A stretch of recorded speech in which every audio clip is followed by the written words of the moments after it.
ابھی آغاز ہو چکا ہے. تو حضرت ابراہیم علیہ السلام ایک اللہ کی محبت میں نا کہ اللہ یہ میں تو تیرے لیے کرتا ہوں، ایک جملہ زبان سے نکالتے ہیں، اللہ اکبر اللہ اکبر. حضرت اسماعیل علیہ السلام دوسرا جملہ دہراتے ہیں، لا الہ الا اللہ واللہ اکبر. یہ حضرت اسماعیل علیہ السلام کا جملہ ہے. اور حضرت جبریل یہ منظر دیکھتے ہیں کہ ہو کیا رہا ہے. معلوم ابھی تک نہ ابراہیم کو ہے نہ اسماعیل کو نہ جبریل کو علیہ السلام، ایک کو بھی پتہ نہیں کہ ابھی کیا ہو رہا ہے. سب یہی سمجھ رہے ہیں کہ یہی کچھ ہو رہا ہے. اب جو ہی حضرت جبریل نے دیکھا کہ اللہ نے حضرت اسماعیل کو بچا کے نا ان کی جگہ پر مینڈے کو لایا اور حضرت ابراہیم کے ان ہاتھوں کے چوری کے نیچے رکھ دیا، اور ذبح ہونے میں حضرت اسماعیل کے بجائے حضرت اسماعیل کے بجائے وہ دمبا ذبح ہو جاتا ہے. تو جبریل علیہ السلام نے بھی خوشی سے نا ایک اللہ اکبر وللہ الحمد، للہ الحمد جو آخر میں نا یہ حضرت جبریل نے کیوں فرمایا کہ اس بات پر خوشی کا اظہار کیا. دیکھ تو حضرت جبریل رہے ہیں، ترس اور رحم تو ان کو بھی آ رہا ہے، اور حیران ہوئی بھی ہے کہ یہ اللہ کی محبت میں کیا ہو رہا ہے. اللہ تعالیٰ کی محبت میں اتنا ہی عظیم کارنامہ. تو پریشان ہے نا، جبریل بھی پریشان ہے. دیکھتے ہیں کہ ایک پیغمبر دوسرے پیغمبر کو ذبح کر رہا ہے. اب جب دیکھا حضرت جبریل نے کہ جی ابھی تو بچت ہو گئی ہے، پہلے تو پریشان تھے، دیکھا کہ بچت ہو گئی تو فوراً زبان سے جملہ نکلا اللہ اکبر وللہ الحمد. یعنی کسی بھی اللہ تعالیٰ کی نعمت پر خوشی کے موقع پر انسان کو خوشی پہنچے تو کیا کہتے ہیں؟ الحمدللہ. یہ مسلمان کی شان ہے.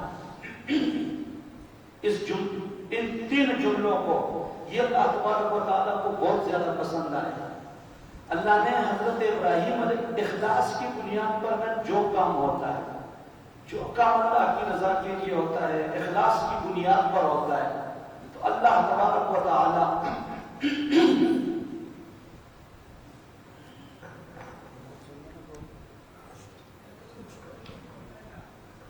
اللہ تبارک و تعالیٰ کے لیے جو عمل اخلاص کی بنیاد پر ہو جائے تو اللہ تعالیٰ اس کو بہت پسند کرتے ہیں اور اس کو زندہ رکھتے ہیں،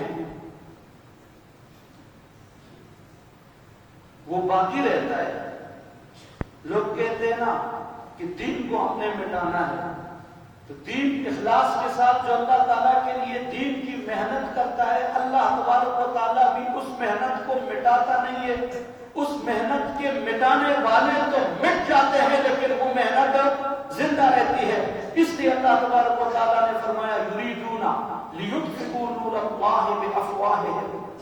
مکے کے یہ کافر مشرک سردار بڑے وڈیرے پیغمبر کی محنت کو، حق اور سچائی کی آواز کو دبانا چاہتے ہیں، اور اللہ تبارک و تعالیٰ کی اس نور کو، اس روشنی کے چراغ کو اور اس سراج منیر کو، چاردانگ عالم میں روشنیاں بکھیرنے والے اور سورج کی روشنیوں پر یہ پردے ڈالنا چاہتے ہیں اور انسانیت کو اندھیروں میں دھکیلنا چاہتے ہیں. اللہ نے فرمایا ایسا نہیں ہوگا، یہ تو بجھانا چاہتے ہیں.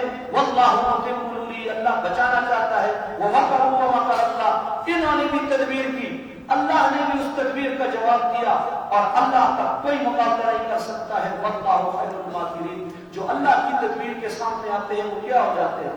ناکام ہو جاتے ہیں. اخلاص کی بنیاد پر عمل ہے.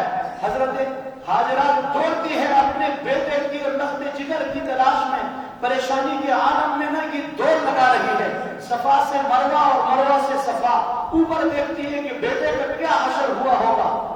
اس پریشانی کو اور اخلاص کے ساتھ اٹھنے والے ان قدموں کو میرے مولا نے اتنا پسند کیا، اتنا پسند کیا، اتنا پسند کیا. اللہ نے فرمایا قیامت کی صبح تک آنے والے جتنے انسان ہیں، جب وہ میرے حج کا طواف کریں گے، حج بیت اللہ کے لیے آئیں گے اور یہ بیت اللہ کے گرد طواف کریں گے، تو اللہ نے فرمایا کہ اماں ہاجرہ کے اس عمل کو یادگار کے طور پہ میں ایسے زندہ کروں گا کہ لاکھوں کروڑوں لوگوں کو میں حکم دوں گا کہ ہر سال جب حج کرو تو حضرت اماں ہاجرہ کی یاد میں صفا مروہ کے میدان تم بھی دوڑ دو. یہ عمل ہے، اللہ زندہ کرتا ہے۔ حضرت ابراہیم علیہ السلام کی زبان اطہر سے نکلے ہوئے کلمات کیا ہوئے؟ اللہ اکبر اللہ اکبر لا الہ الا اللہ۔ پہلا کلمہ حضرت ابراہیم کا اللہ اکبر اللہ اکبر۔ حضرت اسماعیل علیہ السلام کا جملہ لا الہ الا اللہ واللہ اکبر۔ اور حضرت جبریل علیہ السلام کا شکر والا کلمہ اللہ اکبر وللہ الحمد۔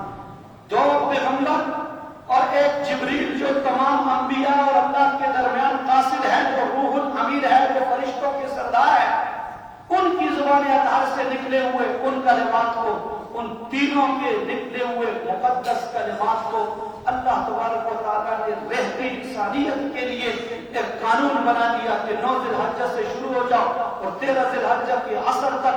انہوں نے جس خوشی کا اظہار کئی صدیاں پہلے کیا تھا، آج مسلمانوں کے لیے حکم ہے کہ تم بھی ہر فرض نماز کے بعد یہ 9 ذی الحجہ سے لے کر فجر سے 13 ذی الحجہ کی عصر تک تم بھی اس کردار کو، حضرت ابراہیم کی اس فدائیت اور فنائیت کو زندہ کرو، اور ہر نماز کے بعد ایک مرتبہ کیا کہو؟ اللہ اکبر اللہ اکبر لا الہ الا اللہ واللہ اکبر اللہ اکبر وللہ الحمد۔ اس عمل کو ہم نے اس طور پر زندہ کرنا ہے۔ بات قربانی کی چل رہی ہے، اللہ تبارک و تعالی ہم سے قربانی مانگتا ہے۔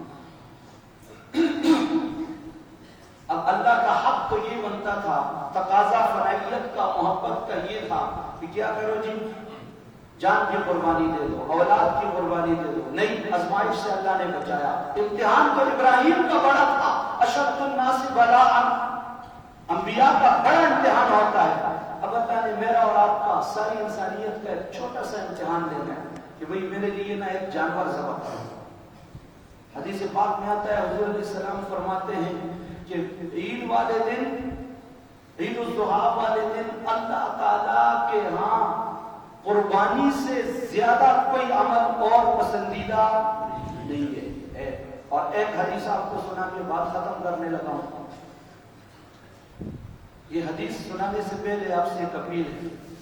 قربانی کے مواقع پہ یہ چرم قربانی کھالیں جمع ہوتی تھی اور اس سے طلبہ کی کافی خدمت ہوتی تھی۔ اب وہ ایسا قصہ پارینہ بن چکا ہے کہ چمڑا آگے بکتا نہیں ہے، یہ 2 سالوں سے اس کی کوئی قیمت نہیں ہے۔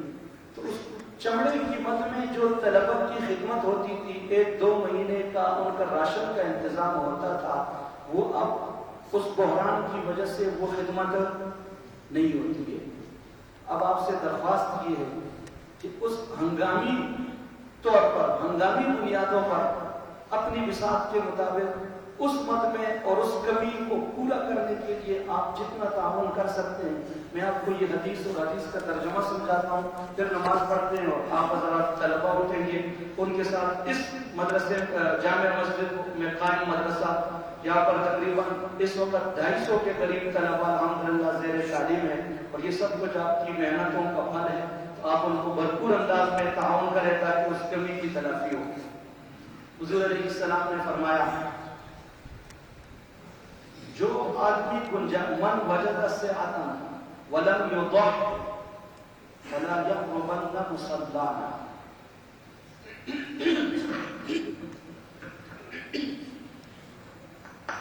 حضور علیہ السلام نے فرمایا، جس نے نا گنجائش، جس کو مل گئی، جو صاحب حیثیت ہے، جس کے پاس گنجائش ہے اور گنجائش کے باوجود وہ قربانی کا عمل زندہ نہیں کرتا ہے، تو حضور علیہ السلام نے فرمایا فلا یقربن مصلانا، وہ ہماری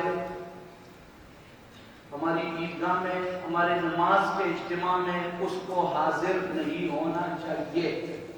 یعنی حضور علیہ السلام نے گنجائش کے باوجود قربانی نہ کرنے والے سے اتنی نفرت کا اظہار کیا کہ یہ تو اتنا برا ہے، یہ تو اس قابل نہیں ہے کہ عید والے دن مسلمان جب عید کی نماز پڑھنے کے لیے ایک میدان میں یا کسی مسجد میں جمع ہو تو ایسے شخص کے لیے مناسب نہیں ہے۔ یہ اتنا اللہ کی نظر میں گرا پڑا ہے کہ اس کو مسجد میں، عیدگاہ میں نماز کے لیے بھی نہیں آنا چاہیے۔ یہ اللہ کی نظر سے گرا ہوا ہے۔